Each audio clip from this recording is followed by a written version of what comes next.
ফুচকা বানাতে যেহেতু অনেকটা বড় পার্ট হয়, তাই আগেই কিন্তু আমি 3টে পার্ট দিয়ে দিয়েছি, কীভাবে ফুচকা বানিয়েছি, কীভাবে টক জল আর কীভাবে আলু মেখেছি। আর এখানে কিন্তু আমি তোমাদেরকে ফাইনাল ভিডিওটা দেখাবো যে আমরা কীভাবে কী করেছিলাম।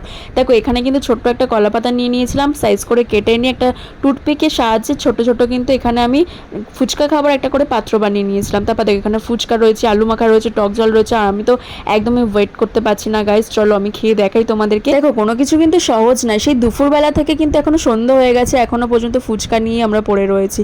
আর দেখো এত সহজে কি সব কিছু বানানো যায়? ভালো জিনিস খেতে গেলে কিন্তু তোমাকে অপেক্ষা ধরে থাকতে হবে। আর দেখো এত কিউট ছিল না দেখতে ফুচকাটা, মানে মনে হচ্ছিল যে ওয়ার্ল্ডের best best best fuchka ever, এরকম মনে হচ্ছিল। এত ছোট ফুচকা ছিল, ফুচকার মুখটা কিন্তু ফাটিয়ে নিয়ে তার মধ্যে আলু আর জল দিয়ে খেয়ে, আর মুখটার মধ্যে পুরো ব্লাস্ট হচ্ছিল মশলার। আর সবাই কিন্তু পুরো একদম হুড়োহুড়ি লাগিয়ে দিয়েছিল, দিদি কখন খাবো কখন খাবো, মানে খেয়ে নিচ্ছিলাম যে দাঁড়া দাঁড়া একটু ভিডিও তো করতে দে। সবাই কিন্তু ভীষণ ভালো লেগেছে, তোমরা কিন্তু সেম প্রসেসে খেয়ে দেখো কিন্তু। Tata bye bye guys.